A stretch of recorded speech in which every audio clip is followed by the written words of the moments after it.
Assalamualaikum warahmatullahi wabarakatuh. Kami dari kelompok 2 akan mempresentasikan hasil kerja kelompok kami dengan mata kuliah aspek kependudukan dari Prodi Perencanaan Wilayah dan Kota Fakultas Teknik Universitas Syah Kuala dengan tema Isu Kelahiran dan Kematian. Kami beranggotakan Giovanni Elvia Rahmah, Hayatun Nufus, Nurus Salwa, Siti Salsabila, dan Tri Rizky Maulana. Pengertian isu secara sederhana adalah suatu peristiwa atau kejadian yang dapat diperkirakan terjadi atau tidak terjadi pada masa mendatang, yang menyangkut banyak hal. Kelahiran atau fertilitas. Tamzan mengatakan fertilitas adalah jumlah kelahiran hidup dari seorang wanita atau sekelompok wanita. Atau dengan kata lain, fertilitas adalah kemampuan seorang wanita atau sekelompok wanita untuk memberikan keturunan yang diukur dengan bayi lahir hidup. Kematian atau mortalitas.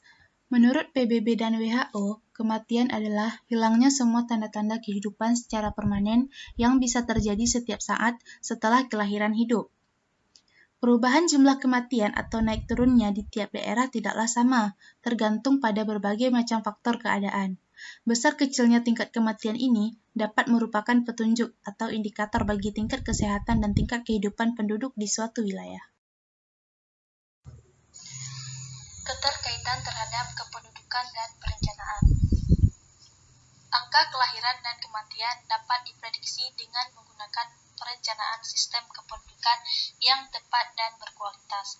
Sistem kependudukan yang berkaitan pada pengendalian kelahiran, kematian, yakni keagamaan, karena penentuan usia pernikahan, bimbingan rohaniah dalam upaya membentuk bangsa yang kuat secara spiritual dan psikis. Kemudian, kesehatan yang menjaga kelancaran proses perkawinan untuk menghasilkan keturunan dan menjaga forma orang tua serta kehamilan sampai pada proses persalinan dan pertumbuhan balita dalam sebuah keluarga. Selain itu, pendidikan juga berperan besar dalam sistem pengendalian kependudukan karena dengan terdidiknya masyarakat secara masif, maka mereka dapat memutuskan waktu terbaik dalam melaksanakan pernikahan karena akan berujung pada kebutuhan ekonomi keluarga, seperti apa proses penghidupannya dia berkeluarga, mempunyai anak, menjadi bagian dari tertib dunia sosial yang akan memperingan atau malah memperberat beban sosial kependudukan masyarakat. Penduduk merupakan salah satu elemen penting dalam pembangunan suatu wilayah. Dalam hal pertumbuhan penduduk, fertilitas atau kelahiran mempunyai peran dalam penambahan jumlah penduduk. Permasalahan penduduk dalam suatu wilayah dapat memberi pengaruh yang cukup besar, salah satunya yaitu pertumbuhan penduduk yang sangat cepat. Sedangkan tingkat mortalitas atau kematian memberikan pengaruh negatif. Mortalitas atau kematian bersifat mengurangi jumlah penduduk. Mantra menyebutkan pertumbuhan penduduk di suatu negara pada hakikatnya didasarkan oleh 3 elemen utama, yaitu fertilitas, mortalitas, dan migrasi. Dua contoh case-nya. Case tadi pertama yaitu pengaruh tingkat pendidikan terhadap fertilitas.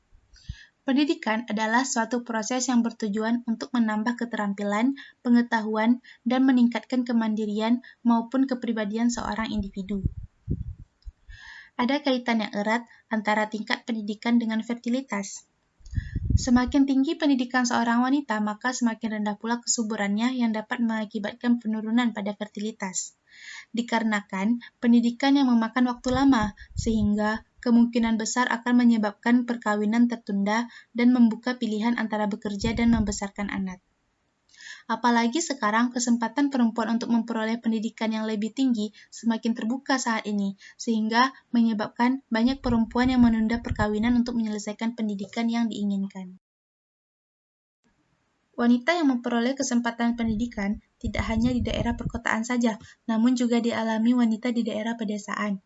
Tinggi rendahnya tingkat pendidikan akan mempengaruhi umur perkawinan pertama, yang pada akhirnya akan mempengaruhi fertilitas.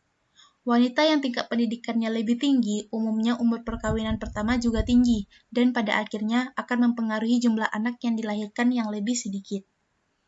Rata-rata umur penduduk saat menikah pertama kali, serta lamanya seseorang dalam status perkawinan juga akan mempengaruhi tinggi rendahnya fertilitas. Usia kawin dini menjadi perhatian penentuan kebijakan, serta perencana program karena berisiko tinggi terhadap kegagalan perkawinan, kehamilan usia muda yang berisiko kematian, serta risiko tidak siap mental untuk membina perkawinan dan menjadi orang tua yang bertanggung jawab. Semakin tinggi tingkat pendidikan istri pasangan usia subur, maka akan semakin mengerti tentang kesejahteraan keluarga dalam menciptakan keluarga kecil yang lebih bahagia dan berkualitas.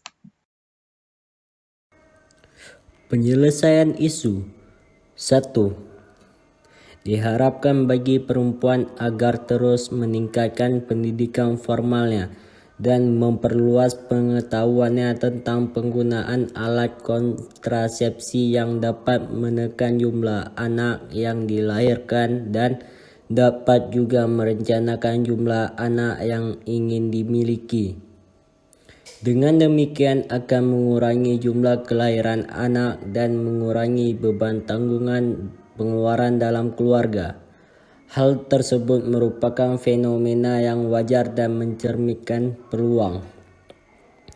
2. Bagi pemerintah setempat diharapkan agar terus memberikan motivasi dan pengawasan kepada masyarakat, khususnya bagi pasangan usia subur seperti mengurangi jumlah penduduk dan menekankan penggunaan KB. 3. Sebaiknya seorang wanita menikah pada usia yang ideal, yaitu berumur 21 sampai dengan 25 tahun. Tidak terlalu muda dan tidak terlalu tua agar tidak beresiko selama proses kehamilan atau pada persalinan.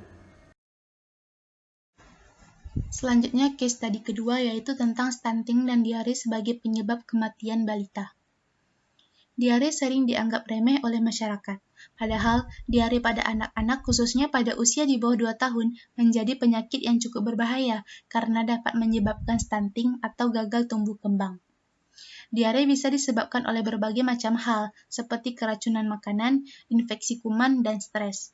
Namun, pada anak-anak, mayoritas penyebab diare adalah virus. Diare itu terjadi karena ada gangguan fili usus. Fili menjadi rusak dan penyerapan terganggu. Padahal penyerapan dalam usus ini sangat bermakna, karena tadinya dia punya penyerapan yang baik, kemudian jadi rata. Nutrisinya jadi tidak terserap, ujar Dr. Aryani Dewi Widodo.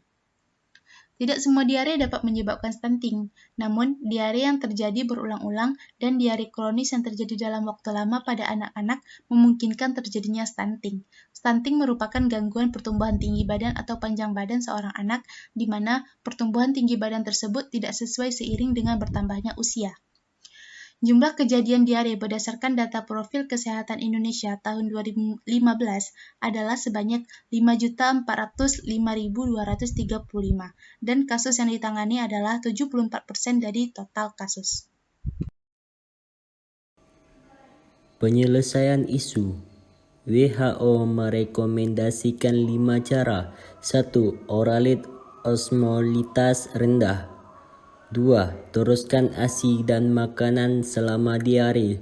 3. Pemberian SINS selama 10 sampai dengan 14 hari.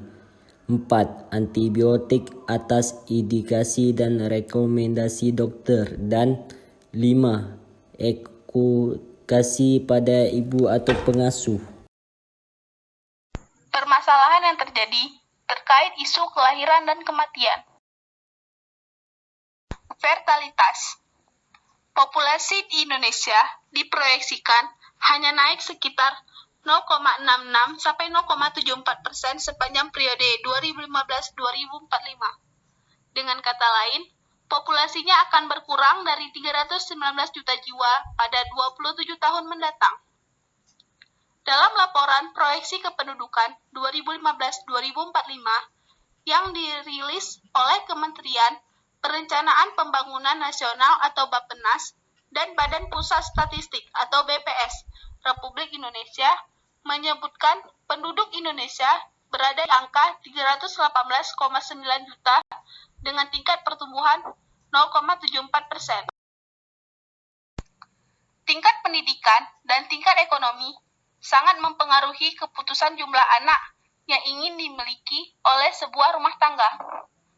Tingkat pendidikan merupakan faktor yang mempengaruhi tingkat fertilitas, di mana tingkat pendidikan merupakan salah satu pendorong tingkat kesejahteraan masyarakat dan berdampak pada pertumbuhan ekonomi yang sangat tinggi. Pendidikan diharapkan dapat menjadi sarana yang baik dan menerapkan kebijakan dalam pemerataan pembangunan. Semakin meratanya tingkat pendidikan di setiap daerah dan setara sosial memungkinkan masalah kesenjangan sosial dapat diatasi. Mortalitas permasalahan yang terjadi terkait isu mortalitas. Kematian ibu. Di Indonesia, pada tahun 2015, angka kematian ibu mencapai 305 jiwa per 100.000 kelahiran. Angka ini tergolong besar jika dibandingkan dengan negara-negara tetangga lainnya. Faktor yang mempengaruhi tingkat kematian ibu diantaranya ialah status kesehatan ibu dan kesiapan hamil, pemeriksaan antenatal masa kehamilan, pertolongan persalinan, dan perawatan segera setelah persalinan, serta faktor sosial budaya. Setelah itu, kematian bayi. Di sini kita melihat grafik angka kematian bayi di Indonesia berdasarkan data PBB 2017 sampai dengan 2019. Kita lihat di sini grafiknya itu dari tahun ke tahun menurun dari 2017, 2018, dan 2019. Angka kematian bayi di Indonesia banyak dipengaruhi oleh meningkatnya penyediaan fasilitas kesehatan di berbagai daerah. Hal ini diikuti dengan menurunnya penyakit infeksi dalam meluasnya cakupan imunisasi pada bayi. Meskipun terus mengalami peningkatan yang signifikan, angka kematian bayi di Indonesia masih tergolong tinggi dibandingkan negara Asia Tenggara lainnya. Setelah itu, kematian balita. Angka kematian balita atau AKBA adalah kematian yang terjadi pada balita usia 0 bulan sampai dengan 59 bulan per 1000 kelahiran dalam kurun waktu 1 tahun. Penyebabnya adalah infeksi pernapasan, yakni sebanyak 808.920 kematian. Balita sangat rentan terhadap penyakit lainnya seperti diare, malaria, meningitis, hingga kekurangan gizi. Tingkat kematian pada balita kerap terjadi di negara yang memiliki penghasilan rendah.